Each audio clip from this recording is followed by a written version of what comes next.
మనం ఇక్కడికి అయితే వచ్చేసినాం. ఇంకా ఉగాది పచ్చడి అయితే చేయాలి ఇప్పుడు. సో కొత్త కుండ రెడీగా ఉంది, మనకి పచ్చడి కావాల్సిన ఇంగ్రీడియంట్స్ కూడా రెడీగా ఉన్నాయి అన్నమాట. సో చేసేద్దాం ఇప్పుడు. ముందుగా అయితే మనం బెల్లం పానకం వాటర్ అయితే వేసేయాలి కొత్త కుండలో. మనం చింతపండు రసం వేసుకుందాం ఇందులో. ఇది కొబ్బరి తురుము, ఇది మామిడికాయ తురుము. సో ఇది కూడా మనం వేసేద్దాం. యాప పువ్వు మనం చాలా చేదుగా ఉంటుంది, చాలా చేదుగా ఉంటుంది, వేసుకోవాలి. అది కూడా కాకపోతే ఇది వేసుకోవాలి. యాప పువ్వు, చారపంతులు, గసగసాలు,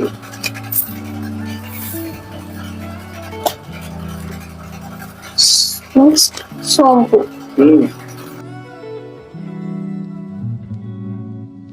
ఇప్పుడు ఇందులో మనం స్వీట్ వేసుకున్నాం, పులుపు వేసుకున్నాం, వగరు వేసుకున్నాం, చేదు వేసుకున్నాం, ఆల్మోస్ట్ అన్ని వేసుకున్నాం అన్నమాట. చల్ల చల్లగా ఈ కుండలో పచ్చడి తాగితే ఈ సమ్మర్ లో హెల్త్ కి చాలా మంచిది. సో నేనైతే కంకణాలు ప్రిపేర్ చేస్తున్నాను అన్నమాట.